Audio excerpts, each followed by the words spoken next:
Why does your sibling always have to be in charge? Why do the same family fights keep happening even decades later?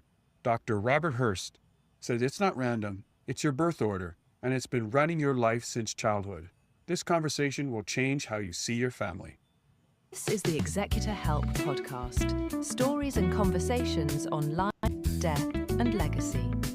Now here's your host, David Edey.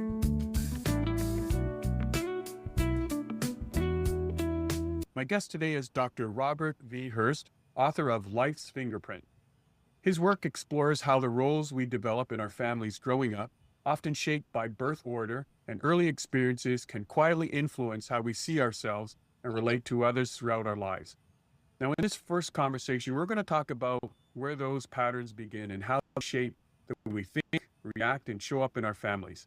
Then in part two, we're going to take a next step and look at how those same patterns later in life, especially when parents age, caregiving decisions need to be made, or families are navigating difficult moments together. I split this conversation into two parts because understanding the early dynamics helps make sense of what many families experience years later. Dr. Hurst, I want to thank you so much for taking the time to be here. Thank you. I'm glad to be here and hope to tell your audience many things that they subliminally know but have never expressed.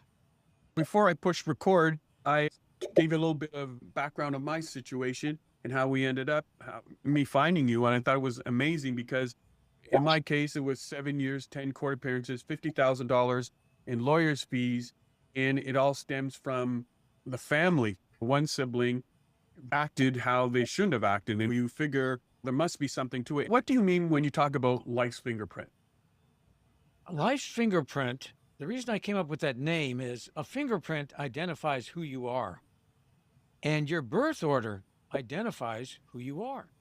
And it's the life force that's running in the background of your entire life, helping you make decisions, influencing your ability to make decisions. And surprisingly enough, birth orders have very similar traits. Now, not everyone is exactly the same that has the same birth order, but they have certain things in common so that I could tell you about your family without ever knowing them and explain them to you. And you would say, how did you know all about my brothers and sisters? That's where it all begins. It really begins with Freud and a fellow by the name of Alfred Adler, who we call the father of birth order theory. Now, Freud felt that the children were influenced mainly by the parents. And Adler said, I don't think so. I think they're influenced by their brothers and sisters. And that's the influence that makes them who they are. And of course, every family dynamics is different. It depends. To find your true birth order, there are really about 6 or 7 things we have to look at to find out who you really are. The family dynamics are important. Did a child die in your family when you were growing up? Was someone ill? Were there big spaces between children in the family? There's about 7 things, and it talks about it in the book, how to find your true birth order. But once you find your true birth order, you can find out who you really are and what are the influences on your life and how you are going to make decisions in your life. What are some of the things that happening in childhood that most people don't realize are influencing them later in life? They don't understand how the relationship between the siblings are molding their personality. For instance, the oldest child who starts out life as an only child. Every firstborn starts out life as an only child. And an only child gets everything, gets all the attention, and gets all the rewards from the family. But when the next sibling is born, that only child becomes a firstborn. And that firstborn wants to be in charge and tell others what to do. Those are the common characteristics of a firstborn. That's going to affect the secondborn, because the secondborn is immediately going to say, I don't want to be told what to do. And so that's why the secondborn is thought of as the stubborn child. He's not stubborn. He just doesn't want to be told what to do, and he wants to control his own space. And so it's the interrelationship between the children, between the siblings, that really creates who they are.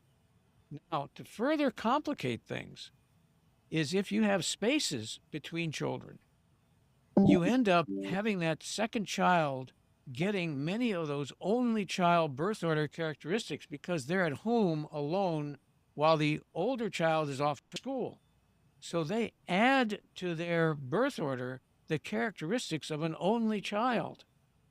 So they don't become just a number two. We call them a two only. And to further complicate things, and this will come home to you, is when the first child is born, and then there's a large space, and then two more children are born. What happens is you have two families, and the first child is like an only child, and they're a one, but they're also like an only, a one only. Then there's this gap, and we have this second family. The second child that's born is also the oldest in this second family. So they carry two birth orders, both a two and a one. And then the next child that's born also carries a double birth order, the third child born, but the second in the second family. So when you have these ordinal number birth order characteristics, you can go from one to the other and they influence each other. But once you understand who you are, you can dial in that personality, either the number one in your case or the number two also in your case. But when you get down to your next sibling, this is very interesting. And this is why the dynamics of the family are so important. Both you and your younger sibling share a birth order number, the number two. That sibling, and I think she was a girl, she's a number two, but also a three. And you are number two, but also a one. So at times, the two of you are sharing the same birth order, and you will fight cat and dog because you two people can't be in the same place at the same time. But then at times, you're a one and she's a three, and you get along famously. Like, how could there ever be a problem between us?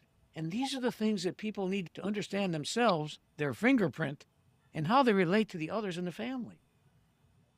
You're right. You haven't met my family. I just told you where my birth order was, and you were right there. And I was when you were giving that description, I was holding back when you said you fought like cats and dogs. Anyway. And that can resurface later on. Oh, it has. Okay. And let's keep moving.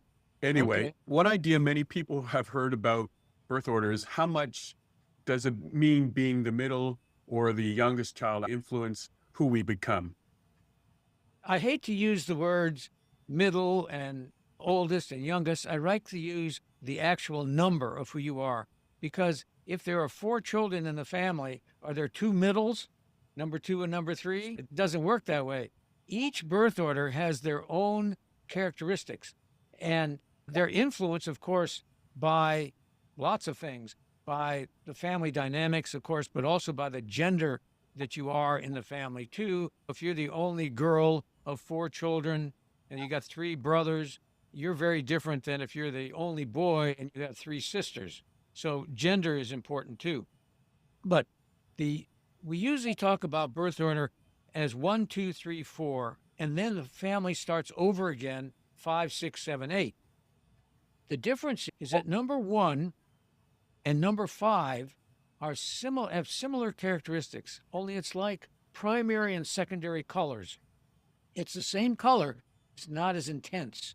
So if number 1 is really bossy and telling people what to do, 5 will also want to tell people what to do, but they're a little more subtle about it.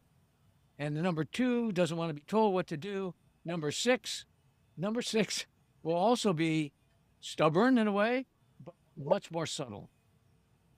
Today, there's a lot of blended families. How does life fingerprint come into play when we've got blended families? Oh, this is one of the most important things in birth order theory to understand. When you have a blended family, everybody might change birth orders, or they might keep their original birth order. And this is what happens. I can predict every blended family relationships. If the child increases in birth order or keeps their same birth order, they adapt to the new family structure perfectly. If any child gets demoted in birth order, they're a problem. They never adjust. Nobody likes to be demoted. And they're just demoted by just the age. And it could be as simple as 1 month. These children, of course, from two different families, they could be very close in age, not years apart, but just months apart.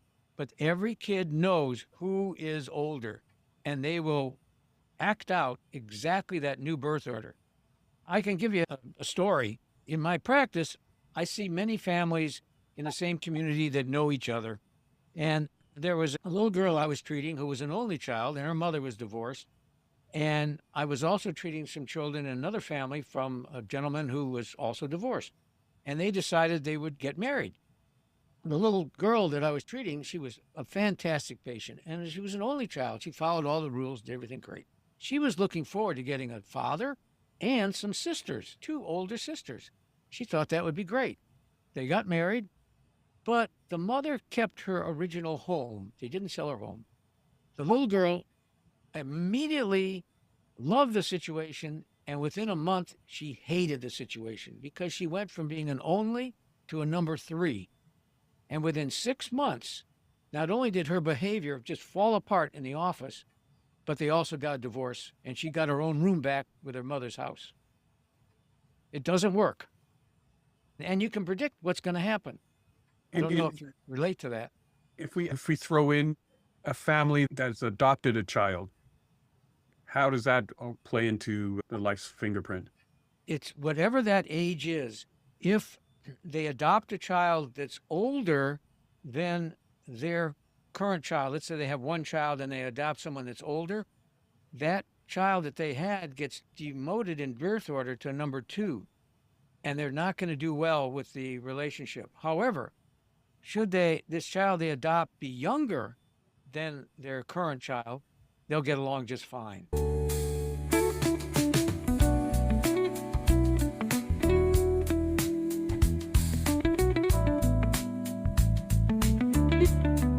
Do people usually recognize the role they play growing up, or do most of us carry those patterns without really noticing it? They carry the patterns without noticing it. And it's just amazing at how easy it is to understand people if you understand their birth order. Have you seen any examples where 2 siblings grew up in the same household but ended up seeing the family very differently? Oh, it happens all the time. Because of sibling rivalry, especially the first 2 children, they see the family totally differently. And they take sides.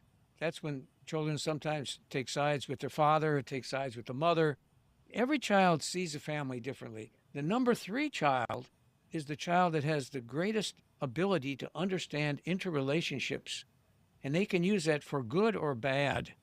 They can use it to get their siblings to fight against each other, or they... Sorry.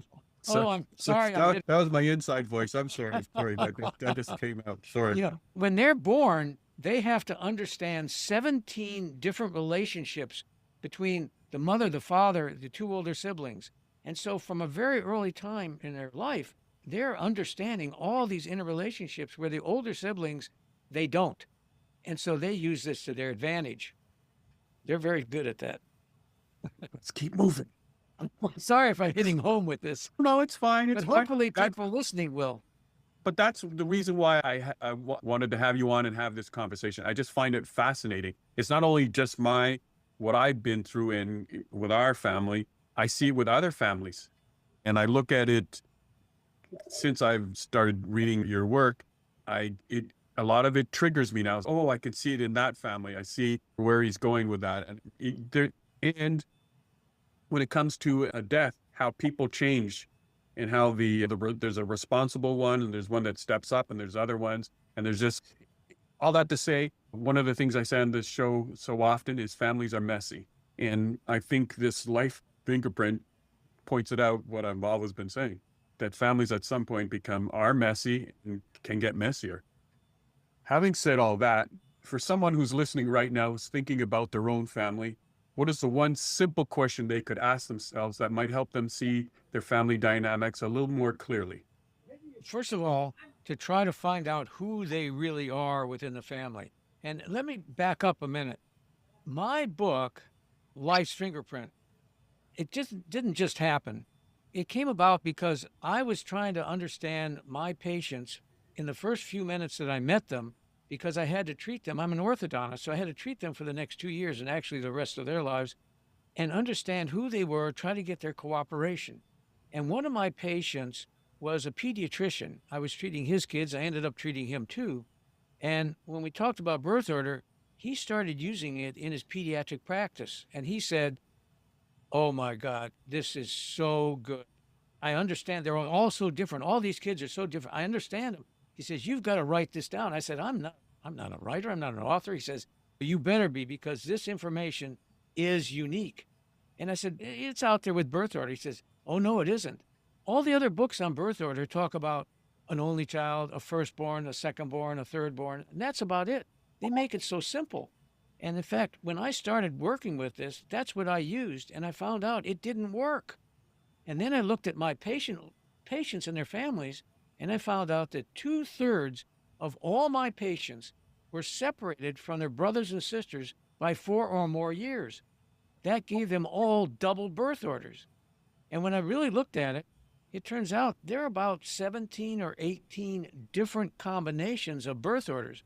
So when people start looking at birth order, it looks too simple, and it doesn't work, because it is too simple when you look at it that way. But I made it a little more complicated, but it works. And that's what you need to understand. I'd be remiss not to ask, what's your birth order? I'm a number 2. Yes. Straight. Number 2. There's no one to it. You're just number 2. So I have a sister that's 18 months older. That's it. okay. So being a number 2, what does that entail? Number 2s, unfortunately for them and for number 1, always want to move up. They want to move up in birth order. And this affects the number 1. Number 1 has the throne, the king or the queen. And this is where male and female comes into the picture. Depending on the family, how they're interrelated to who is the breadwinner in the family. Is it the mother or is it the father? Gives strength to the birth order. If the mother is the breadwinner and she is the number 2 in the family, birth order wise, but she's moved up to number 1 because she's the breadwinner in the family. This is what happens with sibling rivalry. If a family says we're male oriented, then number 2 takes number 1's position without doing anything. And if it's a female oriented family, that situation, number 2 can never move up to number 1, because number 1 has the strength of the strongest person in the family on their side. So this is how you have to look at the situation. It's not just simple 1 and 2. Now, when there's 2 girls in the family or 2 boys in the family, the same thing goes on. Number 2 wants to move up to number 1, and number 1 is usually better in school, and number 2 is usually the better athlete, because they have to be something different than number 1. But if number 1 is the athlete and the student, number 2 has nothing to be special about, and they can just drop out. The same thing can happen the other way. If number 2 becomes the athlete and the student, number 1 gets dethroned. So what's your relationship with your sister? My sister is an attorney. Oh. And I think that I had been moved up to the number 1 position just because of my sex in the family. And it always bothered her. And she never gave up on that. So the relationship was never a good one. And I never understood why until I understood birth order. Then I understood what was going on. And I forgive her for that. That's so big of you. Thank you. Wow. Okay. You forgive her. So when people start learning about these patterns, does it help them understand themselves or their siblings a little better? In your case, you understand your sister a little better, but when you're talking to other people and what you found in your research? Yes, it's true. And it really comes down to, now here in America, we have Thanksgiving. I know you have something similar in Canada. Yeah. But you have Thanksgiving as well. Thanksgiving and Christmas dinners, that's when all the family comes back together, and every person in the family is still the same birth order they were when they were growing up, even though they became an attorney or a banker or a president or whatever. It doesn't make any difference. You're all back to where you were growing up, and your birth orders are who you are. And I tell people, a game to play, get my book. And of course, it's a good coffee table book, and going in color and whatever, we get it off the website, and put a little sticky note on everybody with their birth order number, and then start relating to them as their birth order. Not your brother or my sister. It's my 2, 3, or my 1 only. And it makes for a lot of fun at the Thanksgiving dinner. It could also go totally off the rails, depending. Yes, it could. But So I don't know sometimes what that happens. I can imagine. I was saying something that really caught my attention in your work is how these early family roles just don't stay in childhood. They often show up again later in life. So in our next conversation, I'd like to explore how these same patterns can resurface when parents age, when siblings have to make difficult decisions together, or when families are under stress. So before we go, what should listeners keep in mind about their own family patterns as we start thinking about those situations? They should think back to when they were growing up and try to understand the real birth order of each of their siblings so that they can relate to what might be happening later in life when they have to make these decisions on aging parents. So try to find everybody in your family, try to find the birth order, the real birth order, and see if there are any other influences, such as illnesses in the family, that changed who you really are.